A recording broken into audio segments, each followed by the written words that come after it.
መላኩታዬ ውይይቱን እየመራው አብሬያችሁ ቆይታ የማድርግ ይሆናል። ለዛሬ የመወያያ ርዕስ አድርገን የመረጥነው ደግሞ የመካንነትን የጤና ችግርን የተመለከተ ይሆናል። መካንነት መንስኤዎቹ ምንድናቸው? እንዲሁም ደግሞ ለመካንነት የሚሰጡ ሕክምናዎችስ ምንድናቸውና ሌሎች በርካታ ጉዳዮችን የምንዳስስ ይሆናል የሚኖረን ቆይታ። እናንተም ተመልካቾቻችን ቆይታችሁን ከኛ ጋር እንድታደርጉ በአክብሮት እንጋብዛለን። እዚህ ስቱዲዮ እየደወላችሁ ጥያቄዎችን መጠየቅ የምትፈልጉ ከሆነ አሊያም ደግሞ አስተያየት መስጠት የምትፈልጉ ተመልካቾቻችን 0115549126 ላይ በመደወል እዚህ ልታገኙን ትችላላችሁ። ቅድስት ተክላይ የእናንተን አስተያየቶች የምታስተናግድ ይሆናል ማለት ነው። ስለ መካንነት የተወሰኑ መረጃዎችን እንገልጽላችሁና ከዛ በቀጥታ ወደ ውይይታችን የምንገባ ይሆናል። ከ80 እስከ 90 ከመቶ የመካንነት መንስኤን በሕክምና ማወቅ እንደሚቻል ነው የሚነገረው። ከ30 እስከ 50 ከመቶ የሚሆን ደግሞ ተገቢውን ሕክምና የሚያገኙ ከሆኑ ሊወልዱ እንደሚችሉም ነው እንደዚሁ መረጃዎች የሚያሳዩት። ከ15 እስከ 20 ከመቶ የሚሆኑ ሰዎች ደግሞ በተለያዩ ጊዜያት በጊዜ ሂደት ሊወልዱ እንደሚችሉ ነው መረጃዎች የሚያሳዩት። ሰፋ ያለ ማብራሪያዎችን ቀደም ሲል እንዳልነው ወደ እናንተ ተመልካቾቻችን እናደርሳለን ስላለን ለምታነሷቸው ጥያቄዎች እንዲሁም እዚህ ስቱዲዮ እኛ ለምናነሳቸው ጥያቄዎች ምላሽ ሊሰጡን እዚህ እንግዳችን ተገኝቷል። እንግዳችን ዶክተር መቅደስ ዳባ ይባላሉ። በቅዱስ ጳውሎስ ሚሊኒየም ሜዲካል ኮሌጅ ረዳት ፕሮፌሰርና የማህጸንና ጽንስ ስፔሻሊስት ሐኪም ናቸው። እንኳን በሰላም መጡ ዶክተር መቅደስ። አመሰግናለሁ። ቀደም ሲል እንዳልኩት ዛሬ መካንነት ምንድነው እንዲሁም መንስኤውና መከላከያ መንገዶቹ ምንድናቸው የሚለውን ነገር ለማየት ነው ቀጠሮ ያዝነውና እንደው መካንነትን በደንብ ከማየታችን በፊት እስኪ መውለድ መቻል ስንል ምን ማለታችን ነው የሚለውን ቀዳሚ ጥያቄያችን እናደርጋለን። ከሱን ጀምር። እሺ፣ በመጀመሪያ ደረጃ ያው ይሄንን እድል ሰጣችሁኝ በዚህ ስቱዲዮ ተገኝቼ በአገራችንም ይሁን ባለማችን የተረሳ ነገር ግን በየጊዜው አስቸጋሪ ሆነ በጣም ደግሞ ትኩረት ሊሰጠው በሚገባ ጉዳይ ላይ እንድንነጋገር እድል ስለሰጣችሁኝ አመሰግናለሁኝ። መካንነት ምንድነው የሚለውን ከመነጋገራችን በፊት መውለድ መቻልስ ምንድነው የሚለውን ማወቅ ጥሩ ነገር ነው። ምክንያቱም መውለድ መቻል የሚባለው ነገር አንደኛ ደረጃ ጥንዶች በራሳቸው በተፈጥሮ በሚያደርጉት ግንኙነት ልጅን የመውለድ ወይም ደግሞ ራሳቸውን የመተካት አቅምን የምናይበት ነገር ነው ማለት ነው። መውለድ መቻል የሚለውን በዚህ መልክ ካየ ነው በእያንዳንዱ በሴቷ ብንመለከት በወር አበባዋ ሳይክል ወይም ደግሞ በወር አበባ ዑደቷ የሚታይ ነገር ሊሆን ይችላል። ስለዚህ በአንድ የወር አበባ ዑደት ውስጥ አንድ ጥንዶች የመውለድ እድላቸው ለምሳሌ ከ20-25% ሊሆን ይችላል። ደግሞ ይሄ ከፍ ሲል በአመት ውስጥ ጥንዶች ምንም አይነት የእርግዝና መከላከያ ባይወስዱ የማርገዝ እድላቸው እስከ 90% ድረስ ከፍ ሊል ይችላል ብለን እናስባለን። ይህንን ስንል ደግሞ መውለድ እምቢ ማለትስ ምንድነው የሚለውን ጥያቄ ይዘን እንመጣለን። ጥንዶች መውለድ ተቸግረዋል ወይም አቅቷቸዋል ማለት በአንድ አመት ውስጥ በምንም አይነት የእርግዝና መከላከያ ወይም ደግሞ ምንም አይነት ከተፈጥሮ ውጪ የሆነ በተፈጥሮ የመከላከል ሂደት ሳይደረግ እርግዝና ወይም ደግሞ እርግዝና የመፈጠር መቸገር ቢኖር በአንድ አመት ውስጥ በምናይበት ጊዜ ውስጥ ካልተከሰተ አሁን የእርግዝና መከሰት ችግር አለ ብለን እንላለን ማለት ነው። ያም ደግሞ ለመካንነት ተጋላጭነት አላቸው ብለን እናስባለን ማለት ነው። ምንድናቸው መሰረታዊ ነገሮች? እስኪ ዘርዘር አድርገን እንድናያቸው። ቀደም ሲል መውለድ መቻል ስንል እንዲሁም አንድ ጥንዶች መውለድ አይችሉም ስንል በተወሰነ መልኩ አሁን ተገልጿል። መሰረታዊ ነገሮች ለምሳሌ በሴቶች የእንቁላልን የማመንጨት ሊሆን ይችላል። በወንዶች የዘር ፍሬም እንደዚሁ የማመንጨት ሊሆን ይችላል። ምንድናቸው የሚጠበቁ ነገሮች ግንኙነት ከተፈጠረ በኋላ ልጅ ለመውለድ እንደ መሰረታዊ ናቸው የሚባሉት በወንዶችም በሴቶች? በጣም ጥሩ። እንግዲህ እንደ መሰረታዊ ነገሮች ብለን የምንይዛቸው ነገሮች አንደኛ ደረጃ ማወቅ ያለብን እርግዝና እምቢ ማለት ከመሰረቱ ስንነሳ አንድ ሴት ልጅ እድሜዋ ለግብረ ስጋ ግንኙነት ከደረሰበት ጊዜ ጀምሮ የወር አበባ ማየት ከጀመረችበት ጊዜ ጀምሮ ጊዜውን ጠብቆ ወይም ዑደቱን ጠብቆ የሚመጣ የወር አበባ ሊኖራት ይገባል ማለት ነው። የወር አበባ ብቻውን መኖሩ ደግሞ ያው እርግዝና እሱም ይፈጥራል ማለት ላይሆን ይችላል።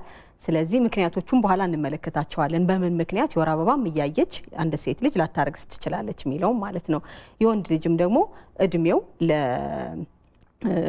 እድሜው ከፍ ካለ በኋላ የሚያሳያቸው ማለት ነው። ይሄ በጉርምስና እድሜ ውስጥ ገብቷል ካልን በኋላ የወንዱ የዘር ፍሬ ወይም ዘረመል መመረት መቻል አለበት ማለት ነው።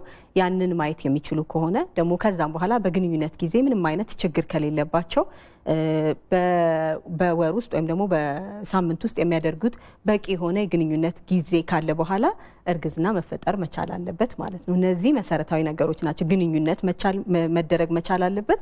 ግንኙነቱ ደግሞ ከዛ በኋላ ልጅ መፍጠር መቻል አለበት ብለን እንላለን ማለት ነው። መልካም። ምናልባት ቀደም ሲል አሁን በስፋት ከሚከሰቱ ችግሮች መካከል ሊሆን ይችላል የሚል ነገር ስላለኝ ነው። እንደ በሀገራችንም ይሁን በመደበኛ ሊታወቁ የሚችሉ የጤና ችግሮች አንዱ ነው ማለት እንችላለን ወይ? ምንስ ደረጃ ላይ ነው ያለው ማለት እንችላለን? የመካንነት ችግር ከአገር ከዓለም የተለያየ ነው ተብሎ ቢታሰብም የደረሰበት የደረጃ መጠን ግን ስንመለከተው በባለፉት 40 ዓመታት ብዙ ለውጥ የለውም ነው የሚባለው። በተለይ ለመጀመሪያ ጊዜ ምንም አይነት እርግዝና ማርገዝ ያልቻሉ ሰዎች ሲሆን የራሱ የሆነ ፐርሰንት አለው። ከመቶ ምን ያህሉ እምቢ ይላቸዋል የሚላለው።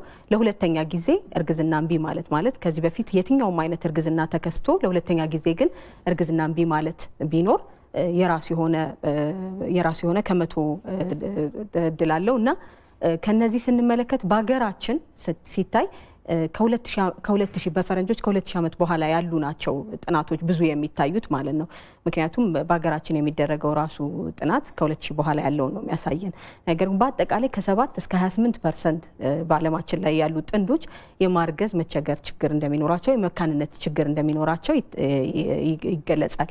ይህ ግን በከተማ ባደጉ ሀገሮች ባላደጉ ሀገሮች ብለን ብንከፋፍለው ራሱ በተለይ በከተማና በገጠር የተለያየ ነጥብ አለው። ለምሳሌ በሀገራችን እንኳን ብንመለከት ከዚህ በፊት በተደረገ ጥናት በደቡብ አካባቢ ያለውና በከተማ ለምሳሌ በአዲስ አበባ አካባቢ ያለው የመካንነት እድል ስንመለከት በአዲስ አበባ ውስጥ ያለው የመካንነት ችግር በሌሎች በክፍለ ሀገራት ካለው ደግሞ ትንሽ ከፍ ያለ ሆኖ ተገኝቷል። ስለዚህ እንደው በቁጥር ብንመለከተው ከ7 እስከ 28% ብንልም ሬንጁ የተለያየ ሊሆን ይችላል። ብዙዎች የሚስማሙበት ወደ 15% ጥንዶች የማርገዝ ችግር ወይም የመካንነት ችግር ተጠቂ ናቸው ተብሎ ይታሰባል። ስለዚህ ከምናስበው የበለጠ የማህበረሰብ ጫና የሚያመጣ ትልቅ ችግር ያለበት የጤና ችግር ነው ብለን ነው የምንለው ማለት ነው። ለምሳሌ እንግዲህ በከተማም በገጠርም ልዩነት አለው ብለን ነበርና ምንድነው የአኗኗር ሁኔታው ነው? ምንድነው ለየት ያለ ነገር ያለው? ይህንን ነገር ስንመለከት ለመጀመሪያ መካንነትን የሚፈጥሩ ነገሮች ምንድናቸው የሚለውን ስናይ ይህንን ለማመላከት ምክንያት ይሆናል ብለን እንላለን ማለት ነው።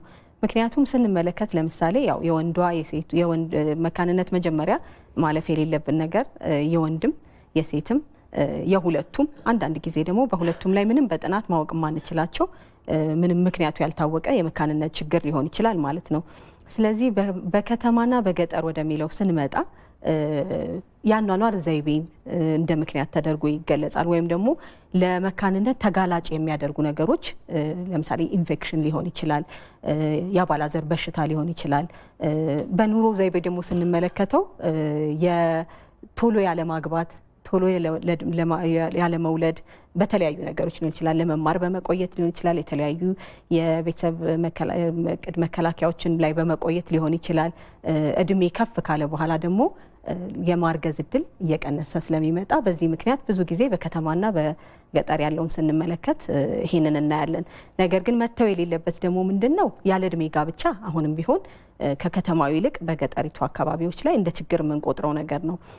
ሌላው ደግሞ እንደ ቲቢ፣ ሌሎች ተላላፊ በሽታዎችን ስንመለከት አሁን ከተማውንም ገጠሩንም እኩል የሚነካ ነገር ነው። ስለዚህ ይሄ ነገር የከተማ ችግር ነው ብለን የምንተው አይደለም። ያደጉም ያላደጉም የተማሩም ያልተማሩም ህብረተሰብ የሚጎዱበት ችግር ነው ማለት ነው።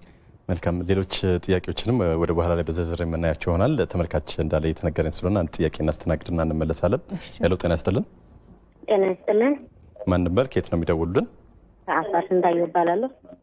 እሺ፣ ከየት ነው የሚደውሉን? ድምጾን ጨመር አድርገው ጥያቄ አስተያየት ካለው።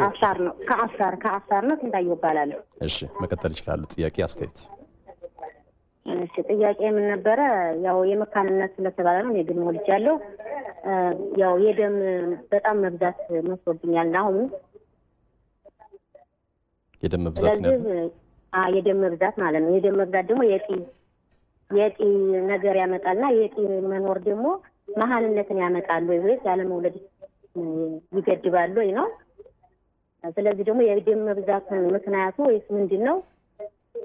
መርፌ ወጋ ነበረ። ያ መርፌ ግን ተቋርጧል። እስካሁን አልተጠቀምም። ለዚህ መፍትሄ ባለፈውም ጠይቄ ነበረ፣ ግን በቂ መፍትሄ ስላላገኘሁ አብራተው ዶክተር እንዲነግሩኝ። መልካም፣ እናመሰግናለን ስንታየው።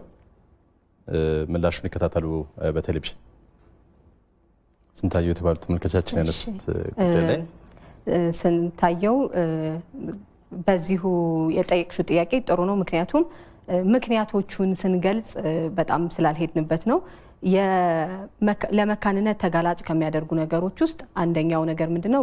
በሴቷ በኩል ከተመለከትን ብዙ ጊዜ የወር አበባ ዑደቱን ከሚያስተካክሉ ወይም ደግሞ የወር አበባ ዑደቱን በትክክለኛው መንገድ እንዲሄድ የሚያደርገው ነገር አንዱ ምንድነው? እንቁላሉ በጊዜው መመረቱና ያ የተመረተው እንቁላል ደግሞ በትክክለኛው መንገድ ሄዶ ወደ ሴቷ የማህፀን ውስጥ መግባት መቻሉ ነው።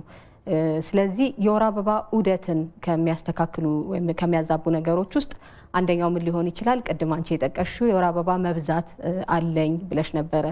ስለዚህ የወር አበባ መብዛቱ የተከሰተው በምንድን ነው? በመድኃኒቱ ነው? ቅድም እንዳልሽው የሚወጋ መርፌ ወስጄ ነበር ብለሻል። አንዳንድ ጊዜ ከውጭ የሚሰጡ ይሄ ሆርሞን ያላቸው የእርግዝና መከላከያዎች የወር አበባ ማዛባት ያስከስታሉ። ግን ከጠየቅሽው ከተረዳሁት እርግጠኛ አይደለሁም። አንድ ነገር ያልሽው ምንድነው? እጢ የሚል ቃል ገልጸሽ ነበረ። ስለዚህ ያ እጢ በእንቁላል ማምረቻው አካል ላይ ነው ያለው፣ በማህፀኑ ግድግዳ ላይ ነው ያለው የሚለውም ይወስነዋል። ስለዚህ የጤና ባለሙያዎች ጋር ሄዶ በትክክል ያ እጢ የቱ ጋር ነበር ያለው፣ የወር አበባ መዛባቱን የከሰተው እሱ ነው ወይ፣ በመድኃኒት የሚስተካከል ነው ወይንስ ያ እጢ መውጣት የሚገባው ነገር ነው የሚለውን በደንብ ወደ ጤና ተቋማት ሄዶ ታይቶ ሕክምናውን ማድረግ ያስፈልጋል ማለት ነው። መልካም፣ እንግዲህ ቀደም ሲል ስለ መካንነት አይተን ነበርና ልጅ ከነጭራሹ መውለድ አለመቻል እንዲሁም አንድ ጊዜ መውለድ አለመቻል አንድ አይነት እዚሁ መካንነት እንትን ውስጥ ነው የሚካተቱት የሚለው የተወሰኑ ነገሮች ሀሳቦች ምትሰጥ? ያው ምንድነው በአማርኛችን ላይ ብዙ ጊዜ መካንነት የሚለው ቃል ስንመለከተው ትንሽ የሁለቱን ነገር ግራ የማጋባት ነገር አለው። ምክንያቱም መካንነት ወይም ደግሞ ገሌ መካናት መውለድ አትችልም ስናል ስለተለምዶ የለመድ ምንድነው ምንም አይነት እርግዝና ኖሯት ወይም ኖሮት የማያውቅን ሰው ነው ስቴሪሊቲ እንለዋለን በእንግሊዝኛ። ግን እንዴት ነው ምንም ማርገዝ የማይችሉ ወይ መውለድም የማይችሉ ብለን የምንላቸውን ማለት ነው። ግን እርግዝና ማርገዝን መቸገር የሚለው ቃል በተሻለ መልክ ማስቀመጥ የምንችልበት መካንነት ወይም መሃንነትም እንለዋለን አንዳንድ ጊዜ እና ለኛ አንድ ሴት ልጅ ወይም ደግሞ አንድ በትዳር ውስጥ ያሉ ጥንዶች በየትኛውም ጊዜ ማርገዝ ከፈለጉ በኋላ በአንድ ዓመት ውስጥም ይሁን ከአንድ ዓመት በኋላ ማርገዝ በፈለጉበት ጊዜ ውስጥ ማርገዝ አለመቻላቸው አሁንም ቢሆን ኢንፈርቲሊቲ ወይም መካንነት ችግር ኖሯቸዋል ብለን ነው የምናስቀምጠው። ግን ሙሉ ለሙሉ መውለድ እምቢ ብሏቸዋል የሚባሉት አይነት አይደሉም ማለት ነው። ስለዚህ የአማርኛችን ትንሽ እሱ ላይ እንዴት አድርገን እንደምንገልጸው እኛም እየተመካከርን ነው። መልካም። ቀደም ሲል እንግዲህ ስንታየው ጠየቃችን ከጠየቁት ነገር ጋር ተነስተን የተወሰኑ እንደ መንስኤ ናቸው ሊባሉ የሚችሉ ነገሮችን በዝርዝር ልናያቸው እንችላለን። አሁን በሴቶች እንደው እንደ መንስኤ ናቸው ተብሎ የሚለዩ ነገሮች አሉ ወይ? በወንዶችም እንደዚሁ ጤና ችግሩ የሁለቱም ነው ስላለን ቀደም አድርገን በሴቶች ላይ እንደው መንስኤ ናቸው የሚባሉትን ብንዘረዝር። እሺ፣ በመካንነት በሴቷ ወይም ደግሞ በሴቷ ምክንያት የተከሰተ የመካንነት ችግር ምክንያት ሊሆን ይችላል ወይ መንስኤ ሊሆን ይችላል ተብሎ ከሚባሉት ውስጥ ሁለቱ ብዙ ጊዜ በምርመራም ላይ ለተለያዩ ምርመራዎች በተለይ ጥንዶች ሄደው ሲያዩት የሚያዋቸው ብዙ ጊዜ ሁለቱን ነው። ሌሎች ብዙ ቢኖሩንም ማለት ነው። አንደኛው ምንድነው የእንቁላል ማምረት መቻልና አለመቻል ወይም ደግሞ የእንቁላል ዑደት ወይም ደግሞ እንቁላሉ ላይ ያለ ችግር ቢኖር ማለት ነው። ስለዚህ ያ ነገር እንዴት ነው? አንደኛ እንቁላል መኖር አለመኖሩ ሊሆን ይችላል። ሁለተኛ ደግሞ በተፈጥሮ ራሱ የእንቁላል መገኘት አለመገኘት ሊሆን ይችላል። ከአይምሯችን የሚደርሰው እንቁላል እንዲለቀቅ የሚያደርገው ሆርሞን መዛባት ሊሆን ይችላል። ስለዚህ በእንቁላል ዙሪያ እነዚህ ነገሮች ብናነሳ ሌላኛው ነገር ደግሞ ምን ሊሆን ይችላል? የቱቦ ምክንያቱም ማህፀናችን የተለያዩ አካላት አሉት። ከአካላቶች ውስጥ እንደ እርግዝና እምቢ ማለት ወይም ደግሞ ለመካንነት ተጋላጭ ያደርጋል ተብሎ የሚባለው አንዱ ምንድነው? የቱቦ መዘጋት፣ የቱቦ መጥበብ፣ የቱቦ ጫፍ ላይ ደግሞ መጣበቅ ችግር ሊሆን ይችላል። እነዚህ ሁለቱ ብዙ ጊዜ በሴቷ በኩል የሚታዩ የመካንነት ችግሮች ሲባሉ የግድግዳው ችግር ሊሆን ይችላል። ምክንያቱም ቅድም አድማጫችን እንዳነሳችውም ግድግዳው ላይ የተለያዩ እጢዎች ቢኖሩ ጽንስ የመፈጠር እድሉን ሊሉ ይችላሉ። ከመግቢያው ራሱ የማህፀን በሩ መግቢያ ላይ ራሱ ምንም አይነት ችግር ካለ ከመግቢያው አንስተን ነው የተፈጥሮ ችግር ሊኖር ይችላል። በተፈጥሮ ደግሞ የወንድን ዘረመል ያለመቀበል ችግር ያለባቸው ሊሆን ይችላል። ይሄ በጣም በቁጥርና ፐርሰንት ስታስቀምጠው ዝቅተኛ ነው። ስለዚህ ብዙ አእምሯችን የምንሰጠው ወደ ላይኞቹ ነው። ከዛ ውጪ ደግሞ የተለያዩ በሽታዎች ሊሆን ይችላል በሴቷን በኩል ያለ ማለት ነው። ለምሳሌ ስኳር ሊሆን ይችላል። በጣም ዝቅ ያለ ሰውነት ሊሆን ይችላል። ይሄ በተለይ ዑደቱን ሊያዛቡ የሚችሉ የወር አበባ ዑደቱን ሊረብሹ ይችላሉ የምንላቸው ነገሮች ይነሳሉ እዚህ ጋር ማለት ነው። በሴቷ በኩል ብለን ስናነሳ አንደኛው ነገር እንግዲህ ቱቦን ሊዘጉ የሚችሉት ምንድናቸው ብለን ብናነሳ ቱቦ በተለያዩ ኢንፌክሽኖች የመዘጋት ነገር ሊኖረው ይችላል። ወይም ደግሞ ከዚህ በፊት ለተለያየ ነገር የተደረገ ቀዶ ጥገናት ሊኖራት ይችላል። ያ ነገር ከማህፀኑ አንስቶ በቱቦ በእንቁላሉም ላይ ያለ ችግር ሊያመጣ ይችላል። ከዚህ በፊት ከማህፀን ውጭ የነበረ እርግዝና ሊኖር ይችላል። በዛ ምክንያት የሚኖር የቱቦ መጠባበቅ ሊሆን ይችላል። ወይም ደግሞ ሙሉ ለሙሉ ቱቦዎች አለመኖር ሊሆን ይችላል። ስለዚህ ከዚህ በተጨማሪ ደግሞ የሳምባ በሽታው የሳምባ ነቀርሳ የምንለው ማለት ነው። በተለይ ግን የሆድ ውስጥ ሳምባ የምንላቸው ወይም የፐልቪክ ቲቢ የምንለው ወደ ቱቦ አካባቢ ላይ ያሉትን የመንቀሳቀስ ቱቦ ተንቀሳቅሶ እንቁላል የማንሳት እድሉን የመቀነስ እድል አለው ማለት ነው። ከዚህ ውጪ በተለያዩ ምክንያቶች የሚመጡ በሴቷ በኩል ያሉ በተፈጥሮ ራሱ በጀነቲካሊ ራሱ ሲሰራ የሰው ሲሰራ ያለው የተፈጥሮ ችግር ካለ ራሱ ሴቷ የማርገዝ ወይም ኢቭን የወር አበባ ያለማየት እድል ራሱ ሊኖራት ይችላል ማለት ነው። ወደ ወንዶቹ ከመሄዳችን በፊት አንድ ተመልካች እናስተናግድና እንመለሳለን። ሄሎ ጤና ይስጥልን። ጤና ይስጥልን። ማን ነንበል? ከየት ነው የሚደውሉን? እንተዋወቅና ጥያቄ አስተያየት ካለው መቀጠል ይችላል። ሄሎ ሄሎ ጤና ይስጥልን። ማን ነንበል? ስሙን ያስተዋውቁንና ጥያቄ አስተያየትም ካሉት እሺ መቀጠል ይችላሉ። ጥያቄ እሺ። እድሜ 36 ነው። ፍሬዎት ይባላለሁ። እሺ። ስልኩ ተቋርጧል። 36 ዓመቷ መሆኗን ብቻ ነው የነገረችን፣ ሌሎች ነገሮች አልነገረችንም። ቀደም ሲል እንግዲህ መንስኤዎችን ነበር እያየን የነበረው።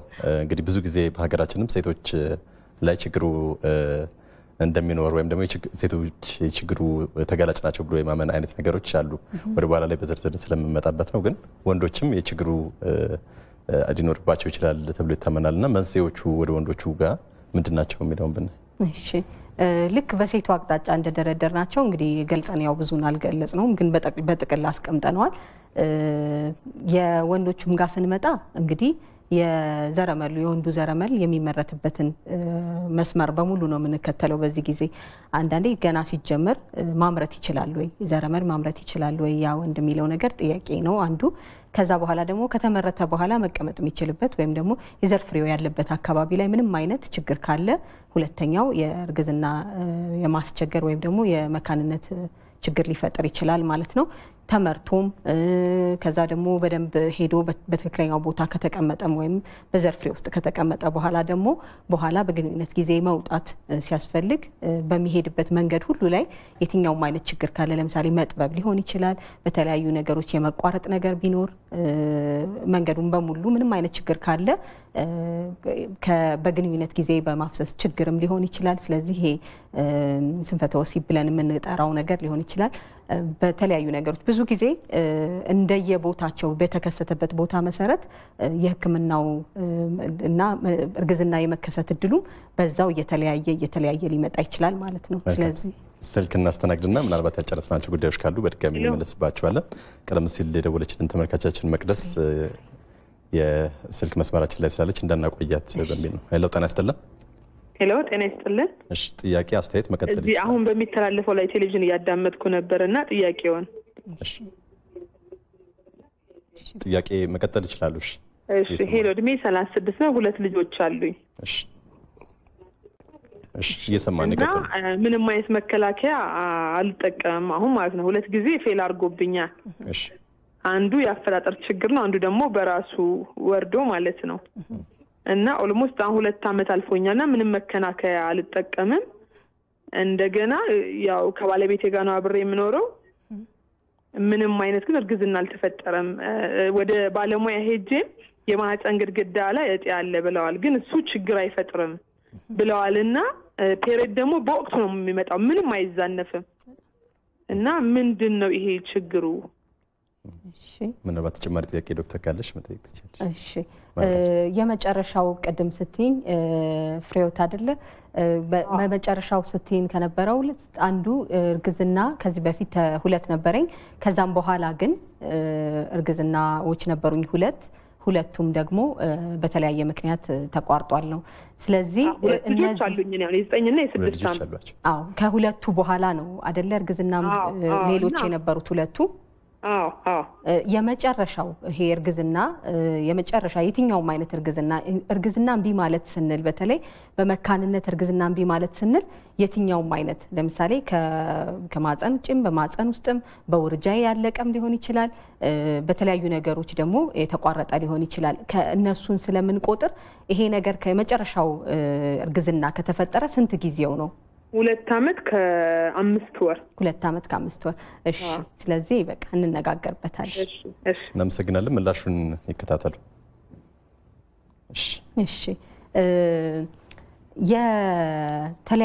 በተለያዩ ምክንያቶች እርግዝና እድሜዋ ጥሩ ነው። የፍሬውት እንደገለጸችው እድሜ በጣም አስፈላጊ ነገር ነው። እዚህ ጋር ስንነሳ ወሳኝ ነገር ነው። ምክንያቱም የ36 አመት እድሜ ላይ ያለች አንዲት ሴት እርግዝና በተለያየ ምክንያት መቋረጥ ካለ በተለይ ከ2 ቁጥርና ከ3 ቁጥር በላይ የሆነ በተለያየ ምክንያት የነበረ የእርግዝና መቋረጥ ካለ ወደ ጤና ተቋም ሄዶ መታየቱ ትክክለኛ ነገር ነው። እሱንም እሷ አድርጋለች እሷ እንዳለችን እና ነገር ግን በግድግዳው ላይ ወይም በማጸኗ ላይ ያዩት እጢ አለ።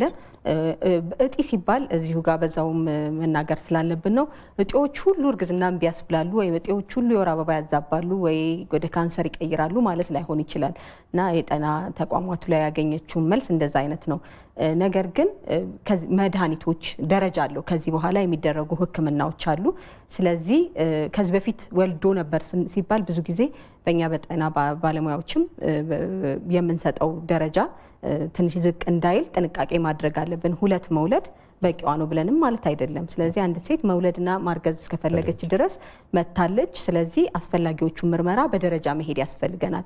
ጥሩ ነገር ምንድነው? ከዚህ በፊት ወልዳለች። ስለዚህ ከዚህ በፊት መውለዷ የሚያሳየ ምንድነው? በተለይ ከተመሳሳይ ጥንድ ውስጥ ያለ እርግዝናና ወሊድ ከሆነ እነዚህ ጥንዶች አንዳንድ በመስመር ስንሄድ የምናያቸው አሉ። ቅድም እንዳልኩ ለምሳሌ የወንዱን የዘረመል አለመቀበል ሊሆን ይችላል። በተለይ መግቢያ ላይ ሊሆን ይችላል ማለት ነው። በተለያዩ ሆርሞኖች የሚፈጠር ሊሆን ስለሚችል እነዛ ነገሮች እያቀነስን እያጠበብን ምን መረምረውን ነገር እያጠበብን እንሄዳለን። ስለዚህ አንዱ ስናጠብ ምንድነው ለእንደዚህ አይነት ሰዎች የምናደርገው ነገር ደረጃ በደረጃ ዛሬ ከዚህ በፊት ወልዳለች ማለት ዛሬ መውለድ ትችላለች ማለት ስላልሆነ የሆርሞን ምርመራዎቿ መታየት አለበት። የወር አበባ ዑደቷ የተስተካከለ መሆኑ ጥሩ ነው። ምክንያቱም የሆርሞን ዑደቷ ጥሩ እንደሆነ ያሳየናል። እዛ ጋር ጥቂት ብቻ ምርመራዎች ሊደረግ ይችላል። ምናልባት ግድግዳው በተለይ ውርጃ ነበረኝ ስላሽ ከእርግዝና በኋላ የሆርሞን ደረጃዎች አሉት ቀን በቀን የሚቀያየሩ ማለት ነው። ስለዚህ ከጤና ባለሙያሽ ወይም ደግሞ ወደ ሐኪሞች ጋር ከደረሽ በኋላ የሚላኩ የላብራቶሪ አይነቶች አሉ። በእነሱ መታገዝ የሚገባቸውን ነገር ማገዝ ሊደረግ ይችላል። በተለያየ ምክንያት ከበፊቱ በኋላ በተለይ ውርጃ ከነበረ ቱቦዎች ላይ መዘጋት የቱቦ መጥበብ ተፈጥሮ ሊሆን ስለሚችል የማህፀን ራጅ መነሳት ሊያስፈልግ ይችላል። ከተነሳችም ያንን ውጤት ይዛ ሄዳ ለጤና ተቋማቱ እንደገና ለማሳየት መታየት ይኖርበታል። ስለዚህ በሚገኘው ውጤት መሰረት ሕክምናውን ማድረግ ይቻላል። ከኪኒን አንስቶ በደረጃው በቴክኖሎጂ የታገዘ የእርግዝና ሕክምና ድረስ ሊካሄድ ይችላል ማለት ነው።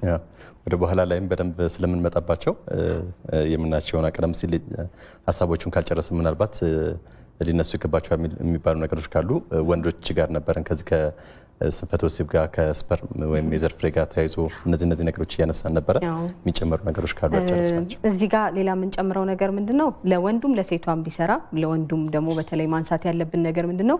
የዘረመሉን ባህሪ ሊቀይር ወይም ደግሞ አቅም ሊቀንስ የሚችሉ ነገሮች ሊኖሩ ይችላሉ። ለምሳሌ ስኳር ሊሆን ይችላል፣ የተለያዩ በሽታዎች ሊኖሩ ይችላሉ። ስለዚህ እነዚህ ተላላፊ ያልሆኑ በሽታዎች በተለይ ማለት ነው ስኳር ወይ የኩላሊት ፌል ማድረግ፣ የተለያዩ በደም ግፊት ምክንያት የመጣ የሰውነት ችግር ሊሆን ይችላል፣ የሰውነት መጨመር ሊሆን ይችላል፣ ማጨስ ሊሆን ይችላል። የተለያዩ ደግሞ ነገሮች ይሄ ለሴቷም ለወንዱም የሚሰራ ነገር ነው።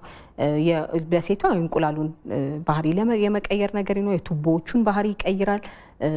በአጠቃላይ የማርገዣ መንገዱን በሙሉ በተለይ ይሄ ማህፀኑን ጀምሮ ሊቀይረው ይችላል። ለወንዱም እንደዛው ማለት ነው። ስለዚህ የመጠጥ ችግር ካለ፣ የሲጋራ ችግር ካለ፣ የመቃም ችግር ካለ እነዚህ ነገሮች የባህሪ ለውጥና አንዳንድ ነገሮች በማድረግ ሕክምና ማድረግ ይቻላል ማለት ነው። እንደ ምክንያትም እንደ መከላከያም የምናነሳቸው ናቸው ማለት ነው። መልካም። ቀደም ሲል እንግዲህ እድሜ በጣም ከዚህ አሁን ከምናወራው ከመካንነት ጋር ተያይዞ በጣም ወሳኝ ነገር ሊሆን እንደሚችል ተገልጾ ነበርና እንደው እንደ መውለድ የሚፈልጉ ሰዎች በተለይ ደግሞ እድሜያቸው 35 እየተጠጋ ያለው ወይም 35 እና ከዛ በላይ የሆኑ እየተቃረቡ ያሉ ሰዎች እንደ ምልክት ሊያዩዋቸው የሚችሉ ነገሮች ይኖራሉ ወይ? ይሄ ነገር መካንነት የሚለው ነገር ሊመጣ ይችላል ብለው እንደው ሊጠረጥሩ ሊያደርጓቸው የሚችሉ ነገሮች ሊኖሩን የሚችሉ በጣም ጥሩ። ከእድሜው ከጀመርን በተለይ ቅድም 1 ዓመት የሚለውን ስናስቀምጥ ለእድሜ ጥንቃቄ ማድረግ ይኖርብናል። አንድ ሴት ልጅ ከ35 ዓመት በላይ ከሆነች ወይም ጥንዶቹ ምንም አይነት የእድሜ መግፋት ነገር ካለ ቀደም ብለው ወደ ጤና ተቋም በተለይ በ6 ወር ውስጥ ምንም አይነት የእርግዝና መፈጠር ከሌለ ሕክምናውና በተለይ ምን ችግር እንደሌላ እንዳለ ምርመራ ማድረግ መጀመር ይችላሉ ነው የሚባለው። የሚያዩዋቸው ምልክቶች ከተባለ አንደኛው ነገር ምንድነው? የወር አበባ እንግዲህ ቅድም እንዳልኳ የእንቁላል መኖርና ለመኖሩ ወሳኙ ነገር ነው። በተለይ ባለንበት የአሁን የቴክኖሎጂ ደረጃ በእኛ ሀገር ስንመለከተው ዋናው ነገር ምንድነው? አንድ ሴት ልጅ እንቁላል ማየት መቻልና ለመቻሏ ወሳኝ ነገር ነው። ስለዚህ የወር አበባ ታያለች አታይም የሚለው ማየት ይኖርብናል።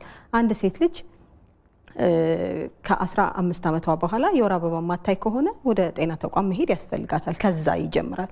35 ዓመትም ይሁን ከዛ በላይ ደግሞ ከሆነ በኋላ መጀመሪያዎቹ የወር አበባ የጀመሩበት አካባቢ መዛባት ይኖራል። ስለዚህ በዛ ብዙም መደናገጥ አያስፈልገንም። ዑደቱን እስኪያስተካክል ነው። ከ35 ዓመት በኋላም ይሁን ከ30 ዓመት በኋላም ግን የወር አበባ ጊዜውን ጠብቆ አለመምጣት፣ ለምሳሌ ከአንድ ቀን በታች ወይም ከ3 ሳምንት በታች ቶሎ ቶሎ መምጣት ሲጀምር፣ ራቅ ራቅ እያደረገ ያ ማለት ከ35 ቀን በላይ የቆየ ሲመጣ፣ እነዚህ ነገሮች ያው መውለድ እቸገራለሁ ችግሬ ላይ ነኝ ወይም መካንነት ተጋላጭ ነኝ ማለት ሳይሆን የወር አበባ ዑደቴ እርግዝና መፈለኩበት ጊዜ አስቤ ካልኩሌት አድርጌ ቀኖቼን ወስኜ እርግዝና ለመፍጠር ልቸገር እችላለሁ ብሎ ትኩረት ሊሰጡት ይገባል። ነገር ግን የወር አበባ የሚዛባበት ሴት በሙሉ ለመካንነት ተጋላጭ ነው ማለት ግን አይደለም። ምናልባት ሌሎች ምልክቶች እነዚህም ብቻ የወር አበባው ላይ ብቻ ነው ወይስ ሌሎች እንደው ሊታዩ የሚችሉ ነገሮች ይኖራሉ ወይስ ብቻ? ሌሎች ምልክቶች የምንላቸው ከዚህ በፊት በተለይ በተለያዩ በሽታዎች መጠቃት ከነበረ በአንድ የአባላዘር በሽታ መጠቃትና በሁለት ከዛ ለሶስተኛ ጊዜ ተደጋጋሚ የምንለው ማለት ነው። እንደዚህ አይነት ከዚህ በፊት ያለ ታሪክ ላላት ሴት ግዴታ ለወንዱም ይሁን ለሴቷ ማለት ነው እንዴት ነኝ ያለሁበት ደረጃ እንዴት ነው ብሎ ማየት ወይ ምርመራ ማድረግ ይመከራል። ቲቢ ቅድም እንዳልኩት ሳምባ ነቀርሳ በየትኛውም መልክ በተለይ የሳምባው ሳይሆን የአንጀት አካባቢ ያሉ ቲቢዎች መታከም ከነበረ ለወደፊት እንዴት ነው የሚለው መታየት ያስፈልጋል። በየትኛውም መልክ ደግሞ ውርጃ ከነበረ ውርጃ በተለይ በትክክለኛ መንገድ ወይም ጤና ተቋማት ውስጥ ያልተገኘ አይነት ውርጃ ከነበረ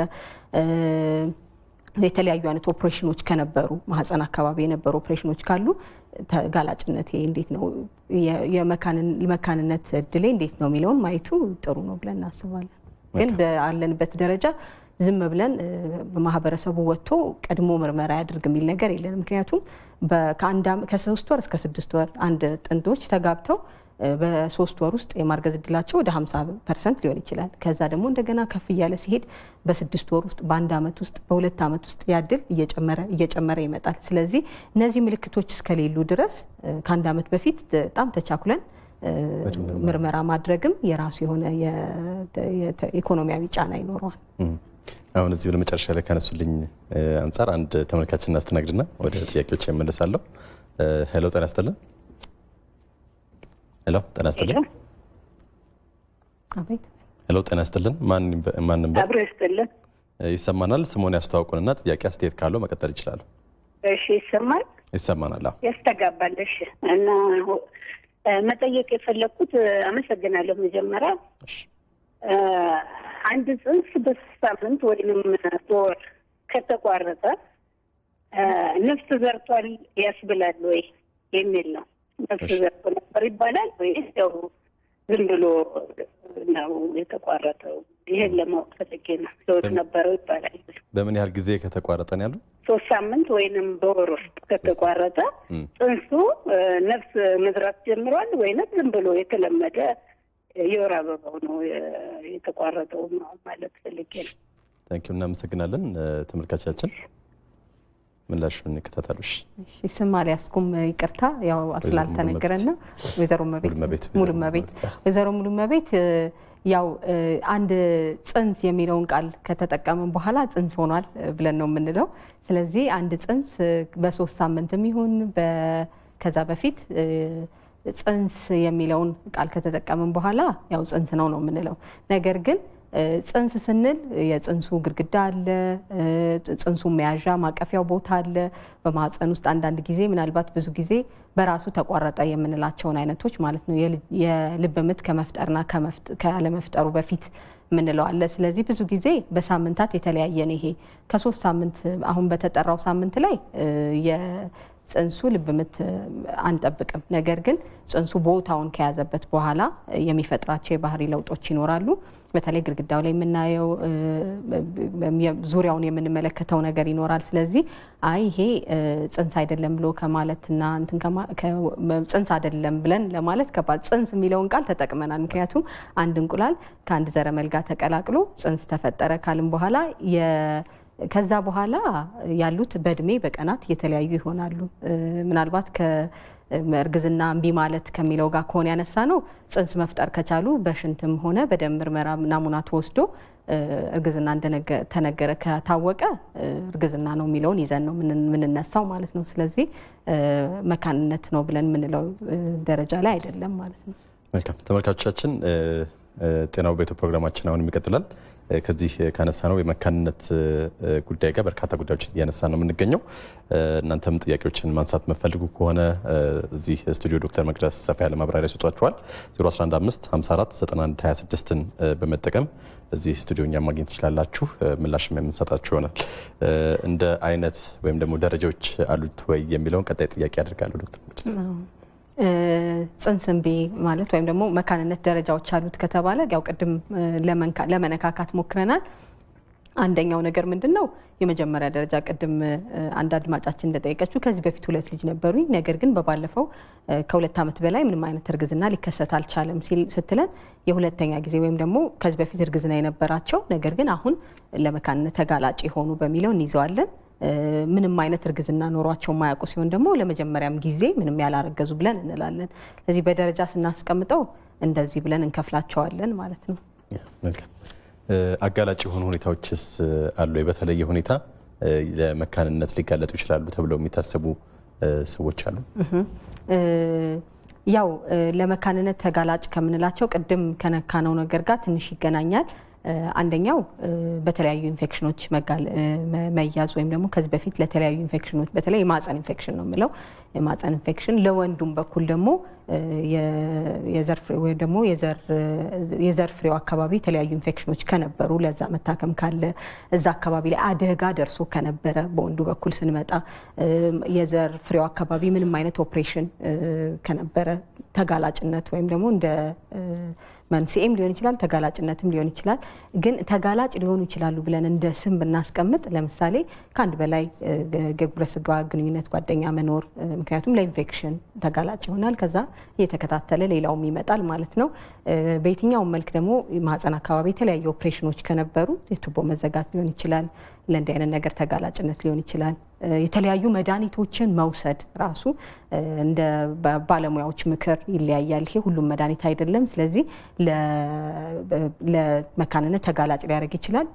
ቅድም እንዳልኩት ተላላፊ ያልሆኑ በሽታዎች ለምሳሌ ስኳር ሲኖር የኩላሊት ፌል ማድረግ ሊሆን ይችላል፣ የጉበትም ሊሆን ይችላል። እነዚህ ነገሮችም ሲሆን ተጋላጭነትን ይጨምራሉ ማለት ነው። ጨረር፣ የተለያዩ ጨረሮች ለወንድም ቢሆን ለሴቷ ተጋላጭነቱን ይጨምራሉ ብለን እናስቀምጣቸዋለን። መልካም። እንግዲህ ብዙ ጊዜ መውለድ ፈልጎ ልጅ መውለድ ያለመቻል ሊያስከትለው የሚችለው ነገር ሊኖር ይችላል ብዬ አስባለሁ። ጥንዶቹም ላይ እንዲሁም ከማህበረሰቡም ሊኖሩ የሚችሉ ነገሮች ወይም ጫናዎች ሊኖሩ ይችላሉና እንደ በዋናነት መውለድ ፈልገው መውለድ ያልቻሉ ሰዎች እነዚህ ነገሮች ወይም ችግሮች ሊያጋጥሟቸው ይችላሉ የሚባሉ ነገሮች አሉ። ጫናው ቀላል አይደለም።